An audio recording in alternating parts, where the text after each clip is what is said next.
കഴിഞ്ഞതിന്റെ കേവലം ദിവസങ്ങൾക്ക് മുമ്പ് അങ്ങ് തിരുവനന്തപുരത്ത് നടന്ന കൊലകളെ കുറിച്ച് നാം കേട്ടിട്ടുണ്ട്. അതിനുശേഷം തുടർച്ചയായി പരിശുദ്ധമായ റമദാൻ മാസത്തിലും സ്വന്തം ഉമ്മയെ, സ്വന്തം ഭാര്യയെ, സ്വന്തം കുടുംബക്കാരെ നിരന്തരം കൊല ചെയ്യപ്പെടുന്ന വാർത്തകൾ കേൾക്കുന്ന നമുക്ക് എന്ത് സന്ദേശമാണ് അതിൽ നിന്നും ലഭിക്കുന്നത്? എന്ത് കാര്യമാണ് മുഅ്മിനീങ്ങളായ നാം അതിൽ നിന്നും മനസ്സിലാക്കേണ്ടത്? അതാണ് ഞാൻ പറഞ്ഞു വരുന്നത്. നാം നമ്മുടെ മക്കളെ സ്വാലിഹീങ്ങളായി വളർത്തണം. എങ്ങനെയാണ് നമുക്ക് മക്കളെ സ്വാലിഹീങ്ങളായി വളർത്താൻ സാധിക്കുക? റസൂലുള്ളാഹി സ്വല്ലല്ലാഹു അലൈഹി വസല്ലമ തങ്ങൾ 3 വിഭാഗം ആൾക്കാരുടെ ദുആഇനെ കുറിച്ച് നമുക്ക് പരിചയപ്പെടുത്തി തരുന്നുണ്ട്. അഥവാ 3 വിഭാഗം ആൾക്കാർ ദുആ ചെയ്താൽ അവരുടെ ദുആഇന് പെട്ടെന്ന് ഇജാബത്തുണ്ടാകുമെന്ന് റസൂലുള്ളാഹി സ്വല്ലല്ലാഹു അലൈഹി വസല്ലം നമ്മളെ പഠിപ്പിക്കുന്നു. ഒന്നാമത്തെ വിഭാഗം അവിടെന്ന് പറയുന്നത് ദഅവത്തുൽ മദ്ലൂമി, മദ്ലൂമിങ്ങളുടെ ദുആ. അഥവാ ആരെങ്കിലും ആക്രമിച്ചാൽ ആ ആക്രമിക്കപ്പെട്ടവൻ അല്ലാഹുവിനോട് ദുആ ചെയ്യുമ്പോൾ അവന്റെ ദുആഇന് പെട്ടെന്ന് ഇജാബത്തുണ്ടാവും. രണ്ടാമത്തെ വിഭാഗം അവിടെന്ന് പറഞ്ഞു തരുന്നത് വദഅവത്തുൽ മുസാഫിരി, യാത്രക്കാരന്റെ ദുആ, അതിനും ഇജാബത്തുണ്ട്. എന്നാൽ മൂന്നാമത്തെ വിഭാഗം രക്ഷിതാക്കളാകുന്ന നാം ഓരോരുത്തരും വളരെ ഗൗരവത്തിൽ മനസ്സിലാക്കേണ്ടിയിരിക്കുന്നു. റസൂലുള്ളാഹി സ്വല്ലല്ലാഹു അലൈഹി വസല്ലമ തങ്ങൾ മൂന്നാമതായി നമ്മളോട് പറയുന്നത് വദഅവത്തുൽ വാലിദി ലിവലദിഹി, മാതാപിതാക്കൾ അവരുടെ മക്കൾക്ക് വേണ്ടി ചെയ്യുന്ന ദുആ, ആ ദുആഇനും പെട്ടെന്ന് ഇജാബത്തുണ്ടാകുമെന്ന് റസൂലുള്ളാഹി സ്വല്ലല്ലാഹു അലൈഹി വസല്ലം നമ്മളെ പഠിപ്പിക്കുമ്പോൾ, പ്രിയമുള്ള മുഅ്മിനീങ്ങളെ, പരിശുദ്ധമായ റമദാൻ മാസത്തിലൂടെ കടന്നു പോകുന്ന നമുക്ക് നമ്മൾ 20 നോമ്പും കഴിഞ്ഞു, ഇനി കേവലം 10 ദിവസം മാത്രം നമ്മളിൽ അവശേഷിക്കുമ്പോൾ നമ്മളിലേക്ക് കടന്നു വരാൻ പോകുന്ന രാവുകൾ വളരെ പ്രധാനപ്പെട്ടതാണെന്ന് നിങ്ങളോട് പറയേണ്ട ആവശ്യമില്ല. അത്തരം സമയങ്ങളിൽ അതുപോലെ തന്നെ നാം എല്ലാവരും അത്താഴത്തിന് എണീക്കുന്നവരാണ്. ആ സമയത്ത് 2 റക്അത്ത് തഹജ്ജുദ് നിസ്കരിച്ചുകൊണ്ട് കേവലം ഒരു 5 മിനിറ്റെങ്കിലും നാം അല്ലാഹുവിനോട് ആത്മാർത്ഥമായി ദുആ ചെയ്യുകയും ആ ദുആ ചെയ്യുന്ന സമയത്ത് നമ്മുടെ മക്കൾ സ്വാലിഹീങ്ങളായ മക്കളാവുവാൻ വേണ്ടി ദുനിയാവിലും ആഖിറത്തിലും മാതാപിതാക്കൾക്ക് കൺകുളിർമയേകുന്ന മക്കളായി മാറുവാൻ വേണ്ടി നാം ഓരോരുത്തരും പ്രത്യേകം ദുആ ചെയ്യേണ്ടതുണ്ട്. കാരണം ആ ദുആഇന് പ്രത്യേകം ഇജാബത്തുണ്ടാകുമെന്ന് റസൂലുള്ളാഹി സ്വല്ലല്ലാഹു അലൈഹി വസല്ലം നമ്മളെ പഠിപ്പിച്ചു തന്നതാണ്. ഒരൊറ്റ സംഭവം മാത്രം പറഞ്ഞുകൊണ്ട് ഞാൻ അവസാനിപ്പിക്കാം. ബഹുമാനപ്പെട്ട ഇമാം ബുഖാരി റളിയല്ലാഹു അൻഹുവിനെ കുറിച്ച് മഹാന്മാർ പഠിപ്പിച്ചു തരുന്നതായി കാണാം. ചെറുപ്പകാലത്ത് അവിടുത്തെ കണ്ണിന് കാഴ്ചയില്ലായിരുന്നു. അങ്ങനെ കാഴ്ചയില്ലാത്ത തന്റെ മകന് വേണ്ടി അവിടുന്ന് ഇമാം ബുഖാരിയുടെ മാതാവ് നിരന്തരം അല്ലാഹുവിനോട് ദുആ ചെയ്യുന്നു, തന്റെ മകന് കാഴ്ചശക്തി ലഭിക്കുവാൻ വേണ്ടി. അങ്ങനെ ഒരു ദിവസം ആ മാതാവ് കിടന്നുറങ്ങുമ്പോൾ മാതാവിന്റെ അടുക്കിലേക്ക് ബഹുമാനപ്പെട്ട ഖലീലുല്ലാഹി ഇബ്രാഹിം നബി അലൈഹിസ്സലാം കടന്നു വരികയും അങ്ങനെ ആ മാതാവിനോട് സ്വപ്നത്തിലൂടെ വന്നുകൊണ്ട് പറയുന്നു, നിങ്ങളുടെ ദുആ അല്ലാഹു തആല സ്വീകരിച്ചിട്ടുണ്ട്, അഥവാ നിങ്ങളുടെ മകന് അല്ലാഹു തആല കാഴ്ചശക്തി നൽകിയിട്ടുണ്ട് എന്ന് ഇമാം ബുഖാരി റളിയല്ലാഹു അൻഹുവിന്റെ മാതാവിനെ അവിടുന്ന് ബഹുമാനപ്പെട്ട ഇബ്രാഹിം നബി അലൈഹിസ്സലാം അറിയിച്ചു കൊടുക്കുകയാണ്. അങ്ങനെ ഉറക്കിൽ നിന്ന് എണീറ്റ മാതാവ് തന്റെ മകന്റെ അടുക്കിലേക്ക് പോകുമ്പോൾ അവിടുന്ന് കണ്ണിന് കാഴ്ച കിട്ടിയ സംഭവം ഇമാമുമാർ നമ്മളെ പഠിപ്പിച്ചു തരുന്നതായി കാണാം. അതുകൊണ്ട് തന്നെ പ്രിയമുള്ള മുഅ്മിനീങ്ങളെ, നാം നമ്മുടെ മക്കൾക്ക് വേണ്ടി ദുആ ചെയ്താൽ മാത്രമേ നമ്മുടെ മക്കൾ സ്വാലിഹീങ്ങളായി വളരുകയുള്ളൂ. ഈ കാലത്ത് നമുക്കറിയാം, നാം ഏറെ പ്രതീക്ഷയോടെ നമ്മുടെ മക്കളെ സ്കൂളിലേക്ക് പറഞ്ഞയക്കുമ്പോൾ ഏത് രൂപത്തിലാണ് സ്കൂളിൽ നിന്നും വീട്ടിലേക്ക് വൈകുന്നേരമാകുമ്പോൾ തിരിച്ചു വരുന്നത് എന്ന് നമുക്ക് പറയാൻ സാധിക്കുന്നില്ല. ഒന്നെങ്കിൽ നാം അറിയാതെ നമ്മുടെ വീട്ടിലുള്ള നമ്മുടെ മക്കൾ ലഹരിക്കടിമപ്പെട്ടുകൊണ്ട് അല്ലെങ്കിൽ വല്ല പ്രണയങ്ങളിലോ പ്രശ്നങ്ങളിലോ അടിമപ്പെട്ട് വല്ല പ്രശ്നത്തിനുമാകുമ്പോഴാണ് രക്ഷിതാക്കളാകുന്ന നാം വരെ അത്തരം കാര്യങ്ങൾ അറിയുന്നത്.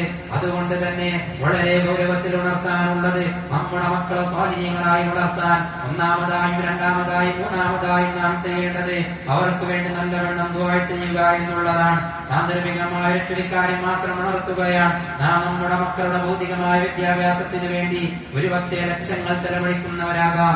നമ്മുടെ മക്കൾക്ക് ഉയർന്ന ഡിഗ്രികൾ ലഭിക്കാൻ വേണ്ടി, ഉയർന്ന പീജികൾ ലഭിക്കാൻ വേണ്ടി വ്യത്യസ്തമായ സ്ഥലങ്ങളിലേക്ക് ലക്ഷങ്ങൾ ചെലവഴിച്ച് നാം നമ്മുടെ മക്കളെ പറഞ്ഞേക്കുമ്പോൾ കേവലം മുസ്ലിമായി ജീവിച്ച് മുസ്ലിമായി മരണപ്പെടാൻ ആവശ്യമായ രൂപത്തിലുള്ള ഇൽമെങ്കിലും നമ്മുടെ മക്കൾക്ക് ആത്മീയമായി ലഭിക്കുന്നുണ്ടോ എന്ന്, മതപരമായ ഇൽമുകൾ ലഭിക്കുന്നുണ്ടോ എന്ന് രക്ഷിതാക്കളാകുന്ന നാം ഓരോരുത്തരും ഉറപ്പുവരുത്തേണ്ടതുണ്ട്. നേരെ മറിച്ച് നമ്മുടെ മക്കൾക്ക് കേവലമായ ഭൗതികമായ വിദ്യാഭ്യാസം മാത്രമാണ് നാം നൽകുന്നതെങ്കിൽ പരിസര പ്രദേശങ്ങളിൽ നിന്നും നാം കേൾക്കുന്ന വാർത്തകൾ ഒരുപക്ഷെ നാളെ നമ്മുടെ വീടുകളിലും സംഭവിക്കാം. അല്ലാഹു തആല കാത്തുരക്ഷിക്കുമാറാവട്ടെ. അതുപോലെ തന്നെ നാളെ മഹ്ശറയിൽ വെച്ച് ഹിസാബുകളൊക്കെ കഴിഞ്ഞ് ഒരുപക്ഷെ മാതാപിതാക്കൾ സ്വർഗത്തിലേക്കും നമ്മുടെ മക്കൾ നരകത്തിലേക്കുമായിരിക്കും. ആ സമയത്ത് അവിടുന്ന് നമ്മുടെ മക്കൾ, നാം ഒരുപാട് ലക്ഷങ്ങൾ ചെലവഴിച്ച് എല്ലാവിധ വിദ്യാഭ്യാസങ്ങളും നൽകിയ നമ്മുടെ മക്കൾ അല്ലാഹുവിനോട് നമ്മുടെ മുഖത്ത് നോക്കി പറയുന്ന ഒരു വാക്കുണ്ട്, അല്ലാഹുവേ, ആ സ്വർഗത്തിലേക്ക് പോകുന്നത് എന്റെ മാതാപിതാക്കളാണ്. ഞാൻ ഇന്ന് നരകത്തിലേക്കാണ്. ഞാൻ നരകത്തിലേക്ക് പോകാനുള്ള കാരണം എന്റെ മാതാപിതാക്കളാണ്. കാരണം ചെറുപ്പകാലത്ത് അവർ എനിക്ക് ആവശ്യമായ വിദ്യാഭ്യാസം നൽകിയിട്ടില്ല, മതവിദ്യാഭ്യാസം നൽകിയിട്ടില്ല. അതുകൊണ്ടാണ് ഞാൻ ഇന്ന് നരകത്തിലേക്ക് പോകാനുള്ള കാരണം. അതുകൊണ്ട് എന്റെ മാതാപിതാക്കളെ നീ നരകത്തിലേക്ക് പറഞ്ഞേക്കണമേ എന്ന് നമ്മുടെ മുഖത്ത് നോക്കി ഒരുപക്ഷെ നമ്മുടെ മക്കള് പറഞ്ഞേക്കാം. അല്ലാഹു തആല കാത്ത് രക്ഷിക്കുമാറാവട്ടെ. അതുകൊണ്ട് തന്നെ പ്രിയമുള്ള മുഅ്മിനീങ്ങളെ, വളരെ ഗൗരവത്തിൽ ഉണർത്താനുള്ളത്, നമ്മുടെ മക്കൾക്ക് നാം മതപരമായ വിദ്യാഭ്യാസം നൽകാൻ ശ്രമിക്കണം. പഴയ കാലങ്ങളെ പോലെയല്ല. നമ്മുടെ പരിസരങ്ങളിലുള്ള സ്ഥാപനങ്ങൾ നോക്കിയാൽ, പരിസരങ്ങളിലുള്ള ദർസുകളിലേക്ക് നോക്കിയാൽ, ഇന്ന് അവിടെ പഠിക്കുന്ന തലപ്പാവ് ധരിച്ച മുത്തഅല്ലിമീങ്ങൾ, ഉസ്താദുമാർ മതപരമായ ഇൽമുകൾ നേടുന്നതിനു പുറമെ അവർക്ക് ആവശ്യമായ ഭൗതിക തലത്തിലുള്ള ഉയർന്ന ഡിഗ്രികൾ നേടാനുള്ള എല്ലാവിധ സൗകര്യങ്ങളും ഇന്ന് നമ്മുടെ മുന്നിലുണ്ട്. നമുക്കത് വളരെ വ്യക്തമായി മനസ്സിലാക്കാനും സാധിക്കും. പ്രത്യേകിച്ചും നമ്മുടെ മക്കൾ വെക്കേഷനിലേക്ക് കടക്കുമ്പോൾ വിവിധ സ്ഥാപനങ്ങളിൽ ഇന്റർവ്യൂ നടക്കുന്ന സമയത്ത് നമ്മുടെ മക്കൾക്ക് അനുയോജ്യമായ ഒരു സ്ഥാപനം കണ്ടെത്തി നാം അവരെ പറഞ്ഞേക്കുകയാണെങ്കിൽ ദുനിയാവിലും ആഖിറത്തിലും ആ മക്കളെ കൊണ്ട് നമുക്ക് സന്തോഷിക്കാൻ സാധിക്കും. നാം നാളെ മരണപ്പെട്ടു കഴിഞ്ഞാൽ നമ്മുടെ ഖബറിന്റെ അടുക്കലേക്ക് വന്നുകൊണ്ട് ഒരു ഫാത്തിഹ ഓതുന്ന മക്കളായി നമ്മുടെ മക്കളെ നമുക്ക് മാറ്റാൻ സാധിക്കും. അല്ലാഹു തആല നമുക്ക് തൗഫീഖ് നൽകുമാറാവട്ടെ. പ്രിയമുള്ള മുഅ്മിനീങ്ങളെ, അല്ലാഹു സുബ്ഹാനഹു വ തആല നമുക്ക് നൽകിയ പരിശുദ്ധമായ റമദാൻ മാസം ഒരുപക്ഷേ എന്റെയും നിങ്ങളുടെയും ജീവിതത്തിൽ അവസാനത്തെ റമദാൻ മാസമായേക്കാം. ഇനിയും ഒരു റമദാനിനെ സ്വീകരിക്കാൻ ഞാനോ നിങ്ങളോ ഉണ്ടാകുമെന്ന് നമുക്കാർക്കും ഉറപ്പിച്ചു പറയാൻ സാധിക്കില്ല. ആയതിനാൽ അല്ലാഹു തആല നമുക്ക് നൽകിയ റമദാൻ മാസത്തിലുള്ള കേവലം കുറഞ്ഞ ദിനങ്ങൾ പരമാവധി ഇബാദത്തിലായി ഉപയോഗപ്പെടുത്താൻ, പ്രത്യേകിച്ചും ഇന്നത്തെ രാവ് 21-ാം രാവ് ബഹുമാനപ്പെട്ട ഇമാം ശാഫിഈ റളിയല്ലാഹു അൻഹുവിന്റെ അഭിപ്രായ പ്രകാരം ലൈലത്തുൽ ഖദ്ർ പ്രതീക്ഷിക്കുന്ന രാവാണ്. അതുകൊണ്ട് തന്നെ വീട്ടിൽ പോയി നാം സാധാരണ ദിവസങ്ങളെ പോലെ ഭക്ഷണം കഴിച്ച് കിടന്നുറങ്ങി രാവിലെ എണീക്കുന്നതിനും ആ രൂപത്തിലാവാതെ നാം ഒന്ന് കൂടുതൽ ഖുർആൻ പാരായണം ചെയ്ത് തസ്ബീഹ് നിസ്കാരങ്ങൾ നിർവഹിച്ച് വിത്തർ 11 നിസ്കരിക്കാൻ കഴിയുന്നവർ ആ രൂപത്തിലൊക്കെ നാം പരമാവധി ഇബാദത്തിലായി ഉപയോഗപ്പെടുത്തിക്കൊണ്ട് അല്ലാഹുവിന്റെ അടുക്കൽ അനുകൂലമായി സാക്ഷി നിൽക്കുന്ന ഒരു റമദാനായി ഈ റമദാനിനെ മാറ്റാൻ, നമ്മുടെ കൈപിടിച്ചുകൊണ്ട് സ്വർഗത്തിലേക്ക് കൊണ്ടുപോകുന്ന റമദാനാക്കി മാറ്റാൻ നാം ഓരോരുത്തരും പരിശ്രമിക്കേണ്ടതുണ്ട്. അല്ലാഹു തആല നമുക്ക് തൗഫീഖ് നൽകി അനുഗ്രഹിക്കുമാറാവട്ടെ. പരിശുദ്ധമായ റമദാൻ മാസം അനുകൂലമായി സാക്ഷി നിൽക്കുന്ന മുഅ്മിനീങ്ങളിൽ ഞങ്ങൾ എല്ലാവരെയും ഉൾപ്പെടുത്തി അനുഗ്രഹിക്കണം റഹ്മാനെ. അല്ലാഹുവേ, ഞങ്ങൾക്കും ഞങ്ങളുടെ മാതാപിതാക്കൾ, ഉസ്താദുമാർ, നമ്മോട് ദുആ കൊണ്ട് വസിയ്യത്ത് ചെയ്തവർ, പ്രത്യേകിച്ച് ഇവിടെ ഒരുമിച്ച് കൂടിയ മുഅ്മിനീങ്ങൾ എല്ലാവരുടെ എല്ലാവിധ ദോഷങ്ങളും നീ പൊരുത്തപ്പെട്ട് നൽകണം റഹ്മാനെ. ഇഷ്ടകാലം നിന്റെ ത്വാഅത്തിലായി ജീവിക്കാൻ ഞങ്ങൾക്ക് നീ തൗഫീഖ് നൽകണം റഹ്മാനെ. അല്ലാഹുവേ, രോഗികൾക്ക് നീ പരിപൂർണ്ണ ശിഫ നൽകണം റഹ്മാനെ. ഞങ്ങൾക്കെല്ലാവർക്കും അവസാനം മരിക്കുമ്പോൾ ഈമാനോട് കൂടി ലാ ഇലാഹ ഇല്ലല്ലാഹ് എന്ന പരിശുദ്ധമായ കലിമത്ത് തൗഹീദ് ഉച്ചരിച്ച് മുത്തനബി സല്ലല്ലാഹു അലൈഹി വസല്ലമ തങ്ങളെ കണ്ട് സ്വർഗ്ഗം കണ്ട് നല്ല സമയത്ത് നല്ല നേരത്തെ ചെവിരൊക്കെ തിരിഞ്ഞ് വുളൂഓടുകൂടി പുഞ്ചിരിച്ചുകൊണ്ട് മരിക്കാനുള്ള തൗഫീഖ് നീ നൽകണം റഹ്മാനെ. അല്ലാഹു ഞങ്ങളുടെ ആഖിറത്ത് നന്നാക്കി തരണം റഹ്മാനെ.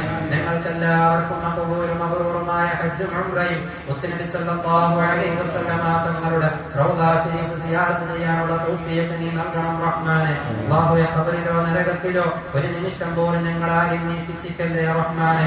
ഞങ്ങൾക്ക് നൽകിയ മക്കളെ നീ സ്വാധീനങ്ങളാക്കി തരണം റഹ്മാനെ.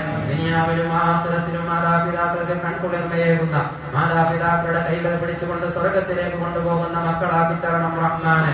اللهم اعتقنا من النار وادخلنا الجنة يا رب العالمين.